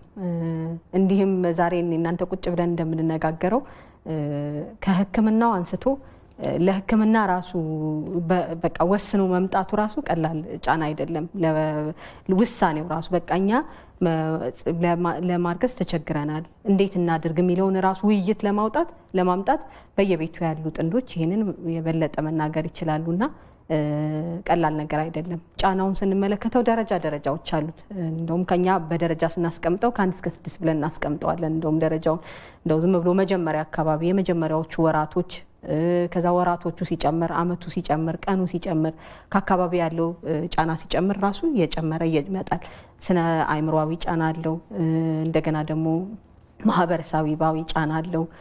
ኢኮኖሚካሊም ያለው ጫና ቀላል አይደለም። በእኛ ማህበረሰብ አንድ ሴት ልጅ ልጆች ያላትና ልጆች የሌላት ራሱ እንትን አይደለም። እንደውም እንደየ አካባቢው ይለያያል። አንዳንድ ክፍለ ሀገሮች ወይም አንዳንድ ቦታዎች ላይ እንደውም እንደ ባህል ራሱ ልጅ ከሌላት በቃ ከማህበረሰቡ መገለል ይኖራል። በቤተሰቡ የሚኖረው የክብር መጠን ራሱ እንደ መቀነስ የሚወሰድበት ጊዜ አለ። የትዳር መናጋት ሊያመጣ ይችላል። ይሄ ደግሞ ደረጃዎች አሉት እንዳልኩት፣ ቀናቱ፣ ሳምንታቱ፣ ጊዜዎቹ፣ ወራቶቹ ሲጨምሩ ያለው ነገር አንድ አይነት አይደለም። ከማህበረሰቡ ራሱ በእኛ ማህበረሰብ ውስጥ ብዙ ጊዜ የሴት ነው የምናደርገው እርግዝና እምቢ ማለት። ስለዚህ ይሄ ጫና ራሱ አሁንም ሴቷ ልጅ ላይ የሚያመጣው ስነ ልቦናዊ ጫና ቀላል አይደለም። ራስን ከተለያዩ ነገሮች ማግለል አለ፣ አለመሳተፍ አለ። ወደ ራስን እንደመኮንን እኔ ነኝ ጥፋተኛ፣ ይሄ ከኔ ነው እያለ ብዙ ሰው ወደ ራሱ የማድረግ ነገር አለ። እነዚህ ጫናዎች ደግሞ ያድጉና እንግዲህ ከራስ አልፎ አገርን እስከ መጉዳት ብዙ ጫና ያስቀምጣል ማለት ነው። በኢኮኖሚ ያልኩት ነገርም በጣም ቀላል ነገር አይደለም። ምክንያቱም ወስነው ለሕክምና ከተመጣ በኋላ ራሱ ከትራንስፖርት አንጻር፣ ከተለያዩ ነገሮች አንጻር እንደገና የሚባክነው ጊዜ፣ ያንን ሕክምና ለማግኘት የሚወጣው ወጪ በጣም ቀላል አይደለም። ከላቦራቶሪ ምርመራዎቹ አንስቶ የስነ ልቦናዊ ጫና ደግሞ በጣም ከፍተኛ ነው። ስለዚህ የመሳካት ያለመሳካቱ ከተሳካ በኋላ እንደገና ያለው ምርመራዎች አድርገው በተለያየ ሀገር፣ እኛ ሀገር ከዚህ በፊት ይሄ ምርመራ አይሰጥም ነበር። ሌላ ቦታ የሚሄዱ እጅግ ብዙ የኢኮኖሚ የስነ ልቦናዊ ጫናው ቀላል አይደለም። ስለዚህ በጣም ትኩረት የሚሻ ቦታ ነው ብለን እንላለን። በዚሁ አንድ ነገር ብጨምር እንደው የዓለም ጤና ማህበር እንግዲህ አንድ ማህበረሰብ ወይም አንድ ግለሰብ ጤነኛ ነው ለማለት እንግዲህ ሙሉ ስነ ልቦናዊ፣ አእምሮአዊ፣ አካላዊ፣ መንፈሳዊ ጤነኝነትን ነው በሙሉ የምንጠራው። ስለዚህ ለአንድም የማህበረሰባችን አንድም አካል አንድም ዜጋ በዚህ ተጠቂ ነው ማለት፣ በዚህ ጫና ውስጥ ነው ማለት እንግዲህ ሁላችንም ተረባርበን ማድረግ ያለብን ነገር አለ ማለት ነው። እስከዛሬ ድረስ እንደ ችግር የምንቆጥረው ብዙ ጊዜ የትውልድ መብዛትን ወይም ደግሞ የህብረተሰቡ ቁጥር መጨመር፣ የፖፑሌሽን ሳይዝ መጨመር ላይ ነው በጣም ትኩረት የምንሰጠው። ትክክል ነው፣ ምክንያቱም የራሱ ጫናዎች አሉት። ነገር ግን ደግሞ አሁን እንዳለው በመካንነት ያለው ጫናም ደግሞ ቀላል አይደለም። የስነ ልቦናዊ ምንትኑም አንደኛ ከማህበረሰቡም የሚሰጥ የተለያዩ ስያሜዎች አሉ። የማግለል አለ፣ ውጥረት ውስጥ የመግባት ነገር እንደዛው ሊኖር ይችላል። ስለዚህ ከፍተኛ ነው ማለት እንችላለን። ቀደም ሲል በተወሰነ መልኩ ነክተነዋል። የወንዶች ችግር አይደለም ወይም ሴቷ ናት የምትፈጥረው በሚል ሴቷ ላይ ቀደም ሲል ያልናቸውን አይነት ጫናዎች የመፍጠር አይነት ነገሮች ይኖራሉ። ሌሎች የተሳሳቱ ምንላቸው ከአመለካከት ጋር የተያያዙ ነገሮች በተወሰነ መልኩ እንዳስሳቸው በአመለካከት ብንመለከተው እንደተባለው የመጀመሪያው ነገር ደረጃው የመጀመሪያው በጣም መስተካከል እና መቀየር አለበት የሚባለው ይሄ ችግር የሴቷ ነው የሚለው ችግር መስተካከል አለበት።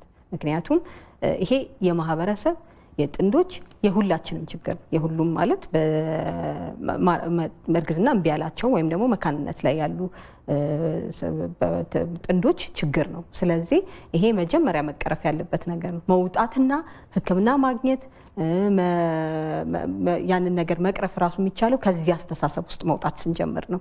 ሁለተኛው ደግሞ ምንድነው እንግዲህ አንዳንድ ነገሮች ይነሳሉ። ምናልባት አድማጮችም ሊያነሱት ይችላሉ። ቀናቶቹን በትክክል አለማወቅ ከህክምናው አካልም የምናደርግበት ነገር ነው ይሄ። ስለዚህ አንድ ሴት ልጅ የወር አበባ ዑደቷን ቀኖቿን ካወቀች በኋላ አብዛኞቹ ሴቶች በ28 ቀን ውስጥ ወይም ደግሞ በመጀመሪያ አንድ ወር ውስጥ ወር አበባቸው ዑደቱን ጠብቆ ይመጣል። ስለዚህ እነዛን ቀናቶች ባለማወቅ የሚፈጠር ነገር አለ። ስለዚህ ለምሳሌ በወር አበባ ጊዜ መጠኑ ወይም ደግሞ ቀኖቹ እጥረት ርዝመት ቢወሰንም የመጀመሪያዎቹ ከ10 እስከ 18 ቀን ያሉት በተለይ ከ8 እስከ 16 ቀን ያሉትን የእርግዝና ጊዜዎች አለማወቅ። ስለዚህ ከነዛ ቀኖች ውጪ ያሉ ነገሮች በተለይ እነዚህ ይሄ ለእርግዝና ተጋላጭ ያደርጋሉ በፊት ለመከላከያ የምንጠቀማቸውን ቀናቶች የመገልበጥና በነዛ ቀናቶች ውስጥ ግንኙነት በመሞከር እርግዝና እምቢ ሲል አይ እርግዝና አልችልም ብሎ ተስፋ የመቁረጥ ነገር። ሌላኛው ነገር ደግሞ ምንድነው የተለያዩ የግንኙነት ሁኔታዎች ይቀይሩታል ከስንፈተ ወሲብ ውጪ ማለት ነው የሚሉ ነገሮች የሚነሱ ነገሮች አሉ። የዘር ፈሳሹ ወደ ውጪ ቶሎ መውጣቱ እንደዚህ አይነት ነገሮች ለእርግዝና እምቢ ያለኝ እሱ ነው ብሎ ማመን አለ። እነዚህ ነገሮች ከጤና ባለሙያ ጋር ጠጋ ብሎ በነፃነት ራስን ግልጽ አድርጎ ይሄ ያጋልጣል ይሄ ያጋልጥም እያሉ በውስጣቸው በቤታቸው የሚጠይቁትን ነገር አውጥቶ ግልጽ ማድረግ ያስፈልጋል ማለት ነው። ቀደም ሲል እንግዲህ ግንኙነት የሚደረግበት መንገድ ስላለ አንዳንዶች በዚህ መልኩ ግንኙነትን ማድረግ መፍትሄ ይሰጣል ወይም ልጅ ለመውለድ ያግዛል የሚል አስተያየትም አለ ጠይቅልኝም ስለተባልኩኝ እንዴት ነው እንደሱ አይነት ነገር ውስጥ አለ ወይ እውነት አሳለው ወይ የሚለው ነገር ብናየው በዚህ መልክ ግንኙነት ማድረግ የሚለው በደንብ ግልጽ መሆን አለበት። ምክንያቱም የተለያዩ በግንኙነት ሰዓት የሚሆኑ የአስተኛኝ ሁኔታዎች ሊሆኑ ይችላሉ። ከግንኙነት ሰዓት በኋላ በስንት ደቂቃ ውስጥ ልነሳ ነው ሌላኛው ብዙ ጊዜ የሚነሳው ጥያቄ። ስለዚህ በየትኛውም የግንኙነት ጊዜ ላይ ሁሉም የዘር ፈሳሽ አይወጣም ሁሌ ውስጥ መቅረት አለበት ብለው የሚያስቡም አሉ። ይሄ ትክክለኛ አመለካከት አይደለም። ስለዚህ ያ ማለት ኦልሬዲ ግንኙነቱ ከተፈጠረ በኋላ ማለት ነው። ስለዚህ የዘር ፈሳሹ የወንዱ ዘረመል በሴቷ የዘር አካል ውስጥ ከሆነ በኋላ የራሱ መንገድ አለው ይሄዳል። ምንም አይነት የሚዘጋ ቅድም ያልኳቸው ላይ ችግር እስከሌለ ድረስ ማለት ነው። ስለዚህ በዚህ መልክ በዛ መልክ የሚለው ነገር ብዙ ጥናት አይደለም ያለው ነገር በጥናት ብዙ የተደገፈ አይደለም ማለት ነው። መልካም አንድ ተመልካች አለን። አሁን ጥያቄ እናስተናግድና እንመለሳለን። ሄሎ ጤና ይስጥልን። ማንም አብሮ ይስጥልን። ማንም በል እንተዋወቅና ጥያቄ አስተያየት ካለው ከድሬዳዋ ሰለሞን አቶ ሰለሞን እሺ መቀጠል ይችላሉ። እሺ ዶክተርን የምጠይቀው ባለቤቴ እድሜዋ 36ኛ ዓመቷን ይዛለች እና በጋይኒ ስፔሻሊስት ከአንድ ዓመት በላይ ክትትል ተደርጎላታል እና መካን አይደለችም። ከአሁን በፊት የ18 ዓመት እድሜ እያለች አንድ ልጅ በኦፕሬሽን ሙት ሆኖ እንትን ብላለች። ያው በህይወት አልተወለደም። 18 ዓመት እድሜ እያለች ይሰማቸዋል። ይሰማል ቀጥሉ። እና ከዛ በኋላ በቃ ያለውን ጊዜ በጣም ያው ቅድም እንዳለችው የአካባቢ ተጽዕኖ አለ። በጣም አስቸጋሪ ነው። ሴት ልጅ ላይ የሚደርሰው ተጽዕኖ በጣም ከባድ ነው። በጣም እናንተ እንደምታወሩት ቀለል ያለ ይመስላል እንጂ በጣም ከባድ ነው እና ለአንድ ዓመት ጋይኒ ስፔሻሊስት የተከታተላት የሆርሞን ችግር ነው ብሎ የሆርሞን መድኃኒቶች በኦርደር በጣም ውድ መድኃኒቶች ናቸው። በጣም ብዙ መስዋዕትነት ከፈለች እና አሁን መጨረሻ ላይ ለምን የማህፀን ኤክስሬ ብትታይስ ብዬ ያልኩት አሁን እንደገና አልትራሳውንድ ሁሉ ከአንዴም ሶስቴም እንትን ብላ መውለድ እንደምትችል ነው የሚነግረን ስፔሻሊስቱ። ግን አሁን ጠባሳ ነገር ኦፕሬሽን ላይ ሲሰሯት ማህፀኑ አካባቢ ጠባሳ ነገር አለ ነው የሚለው እና በዛ ምክንያት መካንነት ሊመጣ ይችላል ወይ ነው እና አሁን መጨረሻ ላይ በቃ ተስፋ ስለቆረጥን ሪፈራል ወደ ቅዱስ አዲስ አበባ ሚሊኒየም ሆስፒታል ቅዱስ ጳውሎስ መካንነት የመውለድ እንትን አለ ስላሉ ሪፈራል ጻፈልን ስንለው ያው እስካሁን ድረስ ነው እየተከታተልኳት ስለሆነ መጨረሻውን አይታችሁ በሚል ያው እስካሁን ድረስ ክትትል ላይ ነው ያለነው ተስፋ ሳንቆርጥ እና እኔም ተመርምሬ ወላድ ነኝ እና ስፔሻሊ ከአሁን በኋላ ምን አይነት አማራጭ መውሰድ እንችላለን ነው ዶክተር ለማክራት እንፈልገው። መልካም በጣም እናመሰግናለን። ምናልባት ማብራሪያ ያስፈልገው ከሆነ ምላሽ እንሰጣለን። አቶ ሰለሞን ይከታተሉ ምላሽ። እሺ አቶ ሰለሞን ከድሬዳዋ ነው የደወሉልን። አቶ ሰለሞን ካነሱት ነገር ውስጥ ምንድነው ዋናው ነገር መጀመሪያ ሐኪማቸው ጋር ሄደው አስፈላጊውን ሕክምናና ክትትል እያደረጉ መሆኑን ነው። በጣም እንዳለው ነው እሱ እንዲህ እንደምናወራው ቀላል ነገር እንዳልሆነ በጣም እንረዳለን እኛም። ምክንያቱም ይሄ ከአንድ ሰው ከአንድ ግለሰብ በላይ የማህበረሰብ ችግር ነው። የማህበረሰብ ችግር ደግሞ ሲሆን ቀላል ጫና ያመጣል። ስለዚህ ነገር ውስጥ አንዱ ምንድነው ልክ ውርጃም ትክክለኛ ያልሆነ ውርጃ የምንላቸው ወይም ደግሞ ለተለያዩ እንደዚህ አይነት ለኢንፌክሽን ተጋላጭ የሚያደርጉ ለቱቦ መዘጋት ተጋላጭ የሚያደርጉ ችግሮች እንደሚያስከስቱ ሁላ እኛም በጤና ባለሙያ ያልታገዘ ወይም ደግሞ በትክክለኛው ቦታ በትክክለኛው ስፍራ ላይ ያልተደረገ ውርጃ በጣም መታከም ያለበት ይሄ ትልቅ ችግር ስለሆነ እሱን እንዳነሳ ነው ሁሉ አቶ ሰለሞን የጠየቁት ጥያቄ ደግሞ ምንድነው በኦፕሬሽን ጊዜ የሚኖሩ ኢንፌክሽኖች በተለይ ልጅ በጽንሱ ሰዓት ወይም ደግሞ በወሊድ ሰዓት ሞቶ ከነበረ የሚያሳየን አንዳንድ ምልክት ሊኖር ይችላል። በተለይ በምጥ ሰዓት የነበረ በኦፕሬሽን ሰዓት ያለ መሞት ምናምን ከሆነ ከሱ ጋር ተያያዥ የነበረ ችግር ሊኖር ይችላል። ስለዚህ በዛ ሰዓት የሚኖሩ ኢንፌክሽኖች ራሱ የትኛውም ጠባሳ አንድ ሰው ፊቱ ላይ ሲቧጨር አንዱ ሰው የሚኖረው ጠባሳና ሌላኛው ሰው የሚኖረው ጠባሳ ራሱ አንድ አይነት አይደለም። ስለዚህ ሁሉም ጠባሳም የራሱ የሆነ የተለያየ የሚፈጥረው ጫና አለ ማለት ነው። ስለዚህ ማህፀን ግድግዳ ላይ የሚታይ ጠባሳ የተባለው ነገር አንዱ ከማህፀን ግድግዳው ቅድም ስንጠራ ከማህፀን ከመግቢያው አንስቶ እስከ ቱቦ ድረስ ነው የገለጽነው እስከ እንቁላሉ ማለት ነው። ስለዚህ ምናልባት የቱቦዎቹ መጣበቅ ሊሆን ይችላል። ቅድም ስትገልጽልኝ አልትራሳውንድ ነው የተባለው። አልትራሳውንድ ብዙ ጊዜ የሚያይልን ነገር ከውጪ ወይም ደግሞ ከውጪ ያለውን ነገር ችግር ነው። ምናልባት እድገት ካለ ባጭ ካለ የተለያዩ ነገሮች ካሉ ለማየት እንሞክርበታለን። የግድግዳውን ቅርጽ እንዲሁ ለማየት ሊጠቅመን ይችላል። ነገር ግን ራጅ የማህፀን ራጁ አንድ የሚያግዘን ነገር ምንድነው የማህፀኑ መጣበቅ ካለ ራሱ ይነግረናል ማለት ነው። በተለያዩ ምክንያቶች በተለያየ በውርጃ ምክንያት ሊሆን ይችላል፣ በኢንፌክሽን ምክንያት ይችላል፣ ቅድም እንዳልኩት በቲቢ ምክንያት ይችላል። በተለያዩ ጉዳቶች የሚከሰት የግድግዳ መጣበቅ ራሱ ካለ የራሱ ሕክምና አለው። ስለዚህ ከባለሙያዎች ጋር ተመካክሮ ያ የግድግዳ መጣበቅ አለ ከተባለ የራሱ ሕክምና አለው። እድሜዋ ጥሩ ነው፣ የወር አበባ በትክክል ዑደቱን ጠብቆ ታያለች የሚለው ብዙ ጊዜ የመጣበቅ ከሆነ ግድግዳው ውስጥ ከሆነ ማለት ነው የራሱም ውጪ የሪፈራል ሆስፒታሎች ሌሎችም ጋር መምጣት ይቻላል ማለት ነው።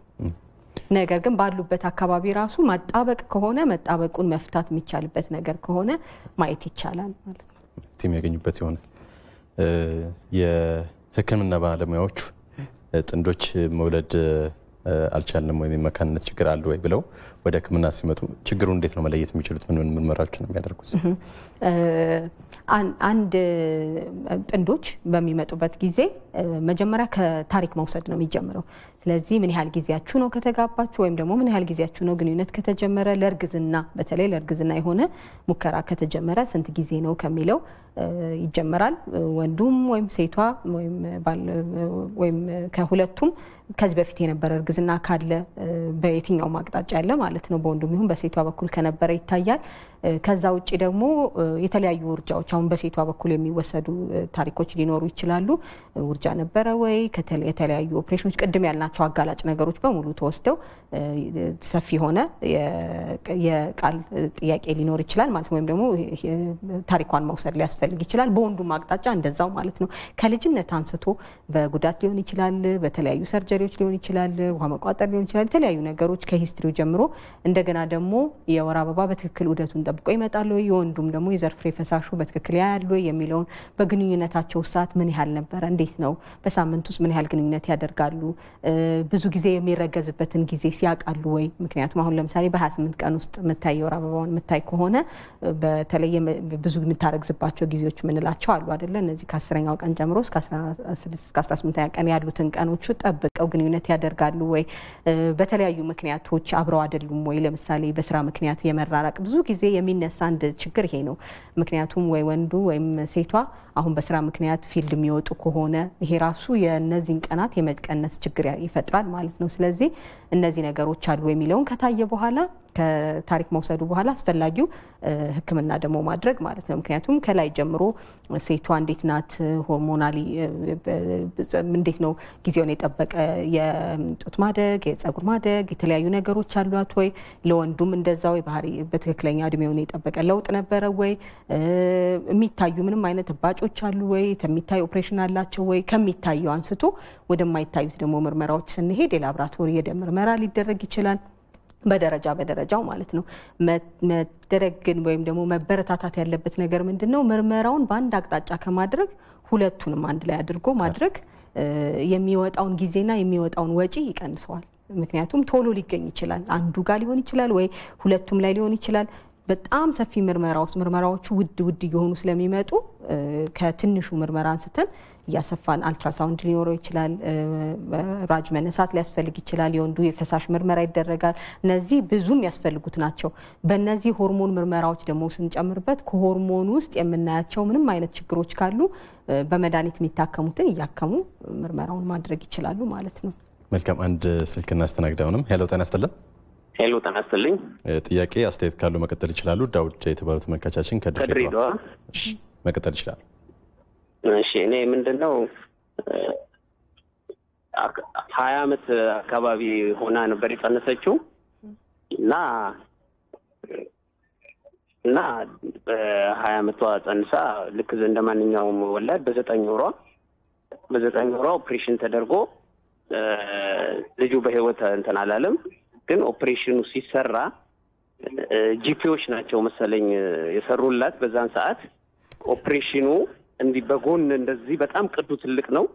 አሁን እድሜዋ 34 አካባቢ ነው እና ለመውለድ በጣም ስለተቸገረች ጋይኒ ስፔሻሊስት ጋር የማህፀን ስፔሻሊስቶች ጋር ክትትል እያደረገች ወደ 2ኛ ዓመቷን ይዛለች። የሆርሞን ችግር ነው የሚለው። ሁልጊዜ የተለያዩ መድኃኒቶች በየጊዜው ሆርሞኖችን የሚያስተካክል መድኃኒቶች በጣም ውድ ናቸው፣ ከአቅም በላይ ናቸው። እነሱ እየተገዙ ይወሰዳሉ። አልትራሳውንድ ይታዘዛል፣ ላቦራቶሪ ይታዘዛል፣ የማህፀን ኤክስሬ ይታዘዛል። ምንም አይነት ዲፈረንስ የለውም እስካሁን ድረስ እና ተስፋ መቁረጥ ሁኔታ ላይ ስለደረሱ እንደውም ወደ ውጭ የሚሄድ ሁሉ ሀሳብ አለኝ እኔ። ለምን ይያት ዱባይ ውስጥ ጥሩ የማህፀን እንደዚህ ሕክምና አለ ስለተባለ እዚህም ወጪው በከፍተኛ ሁኔታ ነው። እንደገና በማህበረሰቡ አካባቢ ከፍተኛ ተጽዕኖ ስላለ ለምንድን ነው ሪፈራል የማይባለው? ጋይኒ ስፔሻሊስቶች እንደዚህ አይነት ክትትል ካደረጉ በኋላ ከ2 ዓመት በኋላ ሪፈራል ስሊፕ ለምንድን ነው የማይጽፉት? ያ ሰው እድሜው እየገፋ ስለሚሄድ ከ35 ዓመት በኋላ ችግር ሊፈጠር ይችላል። አሁን ይሄ የምለው ነገር የወር አበባዋ በትክክል ነው የሚመጣው ሰዓቱን ጠብቆ፣ ግን ምንም አይነት የጽንስ ምልክት አይታይም እና ያለው ችግር በጣም አንገብጋቢ ችግር ስለሆነ መፍትሄውን እንድትነግሩን ነው። መልካም፣ በጣም እናመሰግናለን። ዳውድ ከድሬዳዋ ምላሹን መከታተል ይችላል። አቶ ዳውድ ያነሳው ነገር እንግዲህ መቼ ነው ሪፈር መደረግ ያለበት የሚለውን ጥያቄ ነው መመለስ ያለብን ማለት ነው።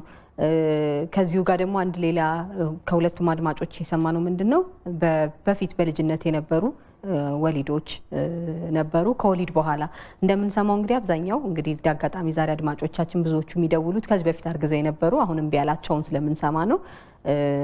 ሁለቱም ችግር እንዳለ ነው የሚያሳየን ማለት ነው። ከዚህ በፊት መውለድ መቻል ዛሬን ለመውለድ በቃ አስተማማኝ ነው ዋስትና ነው ማለት አይደለም ማለት ነው። መቼ ነው ሪፈር መደረግ ያለባቸው የሚለውን ነገር ስናነሳ ከዚህ በፊት በሀገራችን በጣም ችግር ስለነበረ ነው። በሀገራችን ብቻ አይደለም ይሄ ችግር በዓለም ራሱ ትልቅ ወጪ ያለው ትልቅ ጫና ያለው ነገር ነው። ስለዚህ አቶ ዳውድ እንዳነሱት የተለያዩ ሀገሮች ነበረ የማህጸንና ጽንስ ስፔሻሊስቶችም ሰዎችን ሪፈር የሚያደርጉት ማለት ነው። ከመድኃኒት ደረጃ ካለፈ በኋላ ደረጃዎች አሉት፣ ቀኖች አሉት። እንቁላሉ ለምሳሌ መድኃኒቶችም ተዘርተው ዝግጁ የማይሆንበት ጊዜ አለ። የወር አበባው የሚመጣው በመድኃኒት ነው ወይንስ በራሱ ጠብቆ ነው የሚለውን ነገርም ወሳኝ ነገር ነው። አቶ ዳውድ እንዳሉት እንግዲህ ጊዜውን ጠብቆ ነው የወር አበባው የሚመጣው። እሱ ጥሩ ነገር ያሳየናል። ራጆቹም ጥሩ ነገር ነው የሚያሳዩት ከተባለ ቅድም ያለው ነገር ነው። ከእርግዝና እምቢ ማለት ውስጥ ሁሉም የወንዱ ወይ የሴቷ ወይ ሁለቱም ችግር ነው የማይባልበት ጊዜ አለ። እንደዚህ አይነት ነገሮች ሲሆኑ እንግዲህ ቀጣዩ ደረጃ ሕክምና ጋር ማሳለፍ ሊያስፈልግ ይችላል ማለት ነው። የወንዱስ በኩል እንዴት ነው የታየው የሚለው ወሳኝ ነገር ነው። በወንዱ በኩል እሱም ሁሉ ነገር ጥሩ ነው፣ ምንም ችግር የለም ተብሏል። ስለዚህ በቴክኖሎጂ የታገዘ የእርግዝና የመካንነት ሕክምና የሚለው ጋር ማለፍ ያስፈልጋል ማለት ነው። ስለዚህ ወደሱ ለማሳለፍ ደግሞ ሪፈራሉን እንደ አቅሟ ምክንያቱም በስፔሻሊስቶች ሪፈራል ሲጽፍ ብዙ ነገር ብዙ አንግል ነው የሚታየው። አቅሟ አላት ወይ ሳያማክራትም ከነበረ ይሄን እድል መፍጠር መቻል ይኖርብናል። የኢንፎርሜሽን እጥረትም ሊሆን ይችላል። ምክንያቱም በሀገር የሌለን ነገር ሰውን በጣም ገፍተን ሂዱ ማለት የራሱ ጫና አለው። ስለዚህ አሁን ግን በሀገር ውስጥም የተለያዩ አሉ፣ የግል አለ፣ ከግልም ውጪ ደግሞ በመንግስት አሁን በተቻለን አቅም ይሄን ነገር ለማድረግ እየተሞከረ ነው። የራሱ የሆኑ በኋላ የምንነጋገርባቸው ነገሮች ቢኖሩም ማለት ነው። ስለዚህ አቅሙ ያለው ሰው ከሆነና የመቆየት ጊዜው በተለይ ቅድም እንደተባለው እድሜ እየሄደ ሲመጣ ቶሎ አማራጩን መውሰድ ይቻላል ማለት ነው። ስለዚህ ሪፈራል የመውሰድ መብቷ ግን የተጠበቀ ነው። በተለይ 2 ዓመት ከሆነና ባለሙያውም እኔ ዝግጁ ነኝ መሄድ እችላለሁ ካለች በእርግጠኝነት ይስማማል ብዬ አስባለሁ። መልካም ተመልካቾቻችን፣ ጤናው ቤቱ ፕሮግራማችን እየተከታተላችሁ ትገኛላችሁ። የመካንነት ችግርን አስመልክቶ ሰፋ ያለ ማብራሪያ ከዚህ ከስቱዲዮ ለእናንተ እያደረስን ነው የምንገኘው። ከዚሁ ጋር ተያይዞ በጽሁፍ ያዘጋጀነው መልእክት አለ። ሌሎች መልእክቶች ካሉ ተከታትለን እንመለሳለን። አብራችሁ ቆዩ።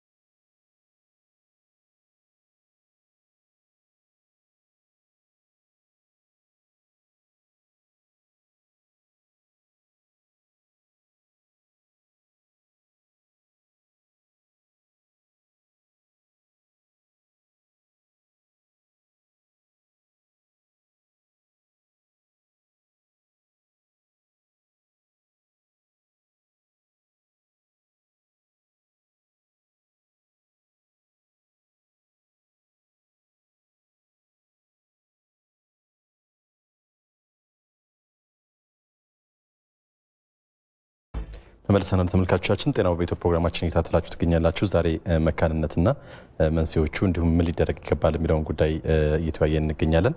ዶክተር መቅደስ ደግሞ ሰፋ ያለ ማብራሪያ እየሰጡን ይገኛሉ። ባለችን ሰዓት ወደ ሕክምናው እንምጣና በሀገራችን በመንግስት ለመጀመሪያ ጊዜ በሚባል ደረጃ በቅዱስ ጳውሎስ ሜዲካል ኮሌጅ ተጀምሯል። እስኪ እዛ አካባቢ ያለውን ነገር በቅድሚያ የተወሰኑ ሀሳቦችን እንስጥ። በሀገራችን ያው ቅድም ከተከታተልነው እንደምናየው ማህበረሰባዊ ጫናው የተለያዩ ነገሮች ከፍተኛ መሆናቸው ስለታመነበት ለዚህ ነው ሕክምና ጥሩ ትኩረት እንዲሰጥ በማሰብ በሚሊኒየም ሜዲካል ኮሌጅ በቅዱስ ጳውሎስ ሚሊኒየም ሜዲካል ኮሌጅ ለመጀመሪያ ጊዜ ይሄንን በመካንነት ለሚቸገሩ ጥንዶች በቴክኖሎጂ የታገዘ የመካንነት ሕክምና ለማድረግ ዝግጅቶቹ ተጠናቀው በባለፉት ወራት ውስጥ ቦታውን አስመርቀን ዝግጅቶች አልቀው ሕክምናው መሰጠት ጀምሯል። አሁን ባለንበት ደረጃ እንዴት ነው ያለው የሚለውን ስንመለከት ከምትገምቱት በላይ በጣም ከፍተኛ የነበረ የሰው ቁጥር የመጣበት ምክንያቱም በቀን እስከ 30 እስከ 50 ጥንዶች ይታያሉ። ያ ማለት ምን ያህል በኢንስቲትዩሽኑ ላይ ያለው ጫና ከፍተኛ እንደሆነ እንደሚያሳይ ነው። ያ ደግሞ ከተቋሙ ውጭ ራሱ በሀገርም ደረጃ ያልታየ የነበረ ነገር ወይም ነው ነገሩ ሰብሰብ ብሎም ስለመጣ የመጨመር ነገር ሊያሳየን ይችላል። ግን በተቋሙ ላይ ይሄንን ነገር ተጀምሯል። የተጀመረው ነገር ምንድነው ግን ያው መለየትና መታወቅ ያለበት አድማጮቻችንን ማወቅ ያለባቸው ነገር ምንድነው አሁን ባለንበት ደረጃ ለጥንዶች ለራሳቸው እንቁላል ማየት ለሚችሉ ወይም ደግሞ ሴቷ የወር አበባ ወደ ማረጥ እድሜ ላይ ላልገባች አንዳንድ ጊዜ ቀድሞ ያለ እድሜ ማረጥ የምንለው ላይ ላሉትም ገና ሕክምናውን አልጀመርንም። ምክንያቱም እንቁላል ከራሷ ከሴቷ ነው መውሰድ የተጀመረው ማለት ነው። ምክንያቱም እንቁላሉን ማብቃት 4 ደረጃዎች አሉት። እንግዲህ በቴክኖሎጂ የታገዘ የእርግዝና ሕክምና ሲደረግ ማለት ነው። ስለዚህ እንቁላሉን መጀመሪያ በራሱ በማህፀኗ ውስጥ እንዳለ ማዘጋጀት ነው። የተዘጋጀው መውሰድ ነው። የተወሰደው ደግሞ በቴክኖሎጂ በታገዘ መልክ ደግሞ ጊዜውን የጠበቀና የተዘጋጀ ከሆነ ደግሞ እንደገና በላብራቶሪ ከወንዱ ዘረመል ጋር በማቀላቀል በሴቷ ማህፀን ውስጥ መልሶ በማድረግ ነው አሁን የተጀመረው ሌላኛው ህክምና ማለት ነው። ይሄ አይቪኤፍ ይባላል።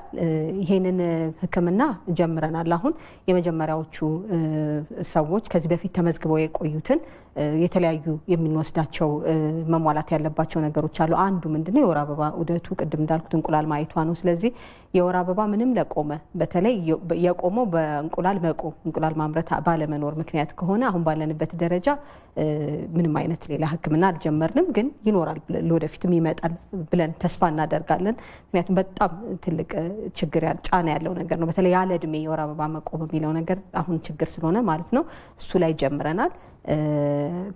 እንደገና ደግሞ ማህፀንም የራሷን የሴቷን ማህፀን ነው የምንጠቀመው። ስለዚህ የተለያዩ ኦፕሬሽኖች የተለያዩ ቀዶ ጥገናዎች ከተደረጉ በኋላ ዝግጅት የሚያስፈልገው ከሆነ ማለት ማያስፈልገው ከሆነ ምንም ችግር የለም።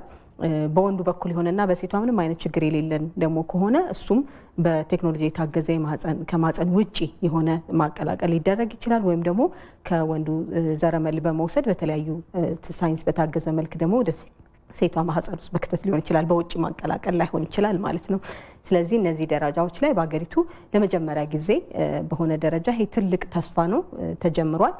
ያው ውጤቶቹን ለማየት ትንሽ ጊዜ ይፈልጋል። ማህበረሰቡ ትንሽ ታግሶ መጠበቅ ያስፈልገዋል። አሁን ባለንበት ደረጃ እንግዲህ እስከ 2 ዓመት የሚሆን እንግዲህ በቀን 50 ሰው እየተመዘገበ እየታየ ነው ማለት በሚቀጥሉት 2 ዓመት ውስጥ ልንደርስ የምናስበው በዚህ በቴክኖሎጂ የታገዘ የሚለውን ያህል ሰው ተቀብሏል ማለት ነው ተቋሙ። ስለዚህ በአገር ደረጃ አንድ መሆኑ ጫና ነው በመንግስት ደረጃ ማለት ነው። ሌላኛው ነገር ደግሞ የኢኮኖሚ ጫናው ነው። የኢኮኖሚ ጫናውን ስንመለከት ይሄ ህክምና አሁን እየተደረገ ያለው በተቻለ አቅም የጤና ባለሙያው በመንግስት በሚኖረው ክፍያ ውስጥ ተደርጎ ነው። ጥሩ ነገር ነው። ይሄ በጣም ተስፋ ነው። ሁለተኛው ነገር ደግሞ ምንድነው ይሄ ህክምና በጣም ሀይ የሆነ ቴክኖሎጂ ከፍተኛ የሆነ ቴክኖሎጂ ይፈልጋል። እነዛ ቴክኖሎጂዎች ተጨምረውበት የተሰጠ ያለ ህክምና ነው ማለት ነው። ስለዚህ የራሱ የሆነ ወጪ አለው። አንደኛው ወጪ ምንድነው መድኃኒቶቹ ናቸው። መድኃኒቶቹ እንቁላሉ ማዘጋጀት ላይ ውጪ ካቀላቀሉ በኋላ ወደ ሴቷ መመለስ ላይ የተመለሰው ደግሞ ጽንስ የተፈጠረው ጽንስ ጥሩ ከሆነ በኋላ ደግሞ እንዲቆይ በማህፀኗ ውስጥ ምንም አይነት ውርጃ ሳይሆን የመቆየት እድሉን ለመጨመር የሚደረጉ መድኃኒቶች አሉ። እነዛ መድኃኒቶች ራሱ የራሳቸው ወጪ አላቸው። ስለዚህ በፊት በውጪ ሰው ውጪ ሲሄድ በትራንስፖርት የሚያወጣውን በተለይ ጥንዶች በሚሄዱበት ጊዜ የሚያወጡትን ወጪ የሚያክል ሊሆን ይችላል ቢያንስ ማለት ነው። ከዛ በኋላ ደግሞ የመሳሪያዎቹ ራሱ ሁሉም በአንድ ዙር የምንጠቀማቸው አይደሉም። ስለዚህ ተለዋጭ የሆኑ አይነት መሳሪያዎች ደግሞ የሚቀያየሩ አሉ። ስለዚህ ለነዛ የሚሆኑ ግብአቶች መሟላት ያለባቸው ነገር አለ ማለት ነው። በሀገሪቱ በጣም መስፋፋት ያስፈልገዋል። የጤና ባለሙያ ቁጥራችን ከማህፀንና ጽንስ ስፔሻሊስቱ ስንጀምር በጣም ዝቅተኛ ነው በሀገራችን። በዚህ ብቻ ደግሞ በዚህ አይነት ስፔሻላይዜሽን ላይ ያሉ ደግሞ ባለሙያዎቻችንን ቁጥር መገመት ነው እንግዲህ። ስለዚህ እነዚህ ሁሉ ትኩረት የሚሹ ነገሮች ናቸው ማለት ነው። እንግዲህ ቀደም ሲል እንዳልነው ተቋሙ ለመንግስት እንደ መጀመሪያ እንደመሆኑ ቀደም ሲል በጣም በርካታ ሰዎች እናንተ ጋር እንደመጡና ጫናም እንዳለ ቀደም ሲል ብዙ ሰዎችም ወረፋ ላይ እንዳሉ ተገልጾ ነበረ። እንደው ተመልካቹ ጋር ግንዛቤ እንዲፈጠር የፈለኩት አንድ ነገር ሕክምናውን ያገኘው ሁሉ ውጤታማ ላይሆን ይችላል የሚለውን ነገር በደንብ ማስመር ስላለብን ነው። አንድ አሁንም በተጨባጭ በድጋሚ እንደማጠቃለያም እንዲሆን እንዲገልጽ የምፈልገው እነዚህ ሰዎች ቢመጡ ነው ውጤት ማግኘት የሚቻለው ወይም ደግሞ ተስፋ ሊኖረው የሚችለው የሚለውን ብናየው። እሺ ሕክምናውን ያገኘ ሁሉ እርግዝናው ይፈጠራል ወይም ጽንስ ይፈጠራል የሚለው እንግዲህ ያው ይሄ መልሱ በአደጉ ሀገሮች ራሱ በጣም ለረጅም ጊዜ በዚህ ቴክኖሎጂ ለቆዩ ራሱ ከመቶ ሁሉም 100 ያረግዛሉ ማለት አይደለም። በጣም ከፍተኛ ሲሆኑ እስከ 55%። ስለዚህ ከ10 ሰው ብንወስድ በጣም ትልቅ ቴክኖሎጂ ያለበት ከዚህ በፊት ብዙ የተሰራበት ቦታ ላይ ብዙ መድኃኒቶች፣ ብዙ ግብአቶች፣ ብዙ የቴክኖሎጂ ነገሮች እያሉ ባለሙያዎች እያሉ ካለ ራሱ ከ10 ሰው 5 ሰው ማርገዝ በጣም እንትን ነው። በትልቁ ቦታዎች 4 5 ስንሄድ ማለት ነው። ለመጀመሪያ አካባቢ ለሚጀምሩ ወይም ደግሞ ቀስ ያለ እየጨመረ የሚመጣ አንዳንዴ ያው የእድሜ የተጀመረበት እድሜ ያ ቴክኖሎጂ የተጀመረበት እድሜ አይደለም የራሱ የሴቷ እድሜ ቅድም እንዳልከው መደረግ ያለባቸው ነገሮች አሉ አይደለ? ስለዚህ የሴቷ እድሜ ለምሳሌ ከፍ ባለ ቁጥር ከ35 ከ40 ዓመት በላይ ሲሆን የመሳካት እድሉ እየቀነሰ ይመጣል ማለት ነው። ምክንያቱም የምንጠቀመው አሁንም እየተጠቀምን ያለ ነው ወይ ልንጠቀምም ደግሞ ወደፊት የምናስበው እንትኖች ነባራዊ ሁኔታዎች እስኪቀየሩ ድረስ የራሷን የሴቷን እንቁላል ነው። ስለዚህ እንቁላሉ ጥሩ የሆነ አይነት ለመሆን እድሜዋ ወሳኝ ነገር ነው ማለት ነው። ከሌላ ሰው እንቁላል መጠቀም ስላልጀመርን ማለት ነው። ስለዚህ የወር አበባ ዑደታቸው ዑደቱ ያለ ስል በጣም በየ28 ቀኑ በየ21 ቀኑ ምናምን ቋሚ ቀን የሆነ ማለት ላይሆን ይችላል። የወር አበባ የሚያዩ እንቁላላቸው ያለ በሆርሞን ምርመራ ከተረጋገጠ በኋላ ማለት ነው። እነዚህ ሰዎች ወሳኝ አንድ ለዚህ ምን መጠቀም የሚችሉ ናቸው ማለት ነው። ሌላው ግን ከባለሙያዎቻቸው ጋር አካባቢ ባለ በጣም ከብዙ ቦታ ነው ሰው የሚመጣው። ከክፍለ ሀገር ይመጣል፣ ከሩቅ ቦታ ይመጣል። እንግዲህ በስልክ እንኳን ኬት እየደረሰ እንደሆነ እያየነው ነው። ስለዚህ ከተለያዩ ሀገር ከሰሜን፣ ከደቡብ፣ ከምስራቅ፣ ከምዕራብ ነው አሁን ሰው እየመጣ ያለው። ስለዚህ መጀመሪያ ወደዚህ ከመምጣቱ በፊት አካባቢ ላይ ያሉ ጠቅላላ ሐኪሞችን ማማከር፣ ከጠቅላላ ሐኪሞች ሲያልፍ ደግሞ እንደገና ስፔሻሊስቶችን ማማከር፣ ስፔሻሊስቶች ሲያልፍ ደግሞ ነው እነሱ ይሄ ነገር በዚህ መሰረት መተላለፍ ያለበት ነው እና ወደዛ ብትሄዱ ተጠቃሚ ናችሁ ብለው የሚሏቸው ከጤና ጣቢያ አንስቶ እስከ ሆስፒታል ድረስ መስመሩን ጠብቀው ቢመጡ ይመከራል ማለት ነው። መልካም እንግዲህ ሰዓታችንም እየሄደ ስለሆነ ወደ ማጠቃለያ ሀሳቦች እየመጣን ነው። እንደ ማጠቃለያ ለመከላከል ይሄ ችግር እንዳይከሰት ለመከላከል ይሄ ቢደረግ የሚባል ነገር ካለ እንዲሁም ብናነሳው ጥሩ ነበር በዚህ ሰዓት ቆይታችን የሚባል ነገር ካለ የመጨረሻ እሰጣለሁ ዶክተር። እሺ አብዛኛውን ነገር አንስተናል። እንደ መከላከያ ብለን የምንላቸው ነገሮች ምንድነው? አንደኛው ቅድም አብዛኞቹ ሰዎችም ሲደውሉ እንዳየነው ከዚህ በፊት ወልደው በተለያየ እድሜ ክልል ውስጥ እያሉ ያለ እድሜ ጋብቻ ለተለያዩ በሽታዎች ተጋላጭነትን ስለሚያመጣ ማለት ነው። የአባላዘር በሽታ ተጋላጭነትን የሚጨምሩ ነገሮችን መቀነስ ያስፈልገናል። ያ ማለት ኤችአይቪንም ሊጨምር ይችላል፣ ሁሉንም ማለት ነው። ስለዚህ ትክክለኛ የሆነ መረጃ በዚህ ዙሪያ ያስፈልገናል ማለት ነው። ስለዚህ መከላከል ላይ መስራት በጣም ያስፈልገናል። ከዛ ውጭ ደግሞ ከዚህ በፊት በወሊድም ሰዓት በሚደረግበት ጊዜ ለኢንፌክሽን ተጋላጭ የሚያደርጉ ነገሮችን መቀነስ ያስፈልጋል ማለት ነው። በራስ ደግሞ ከሰው ከራሱ ከባለቤቱ ሲጀመር ሰውነትን ማስተካከል የምንጠቀማቸውን ነገሮች ለምሳሌ ማጨስ ሊሆን ይችላል፣ መቃም ሊሆን ይችላል፣ በጫት ዙሪያ ያሉ ነገሮች ሊሆን ይችላሉ፣ አልኮል ሊሆን ይችላል። እነዚህ ነገሮች በቀጥታም ሆነ በተዘዋዋሪ በወሊድ ላይ የራሳቸው የሆኑ ጫና ስላላቸው እነዚህ ነገሮች መቀነስና መተውን ማዘውተር ያስፈልገናል ማለት ነው። ጥሩ የሆነ የሰውነት አቋም ለመያዝ የተለያዩ ኤክሰርሳይሶችን ማድረግ፣ ስፖርት መስራት፣ ቀድሞ ከጤና ባለሙያ ጋር ምክክር ማድረግ፣ መከላከል ላይ መስራት ስለሚኖርብን ማለት ነው። በጣም ነው የምናመሰግነው ተመልካቾቻችን። እንግዲህ የጤና በቤቶ ፕሮግራማችን ሰፋ ያለ ውይይት ወደ እናንተ ሲያደርስ ቆይቷል። መካንነት ምንድን ነው፣ እንዴትስ ሊከሰት ይችላል፣ እንዲሁም ሕክምናዎችስ ምንድን ናቸው የሚለውን ሰፋ ባለ ሁኔታ ወደ እናንተ ስናደርስ ቆይተናል። እዚህ በነበረን ቆይታ ሰፋ ያለ ማብራሪያ የሰጡን ዶክተር መቅደስ ዳባ ይባላሉ። በቅዱስ ጳውሎስ ሚሊኒየም ሜዲካል ኮሌጅ ረዳት ፕሮፌሰርና የማህጸንና ጽንስ ስፔሻሊስት ሐኪም ናቸው። ታሪኩ ታዬ ውይይቱን እየመራው ከመላ የስቱዲዮ ባለሙያዎች ጋር በጋራ በመሆን አብሬያችሁ ቆይታ አድርጋለሁ። ስለነበረን ቆይታ በድጋሚ እናመሰግናለን። ጤና ይስጥልን።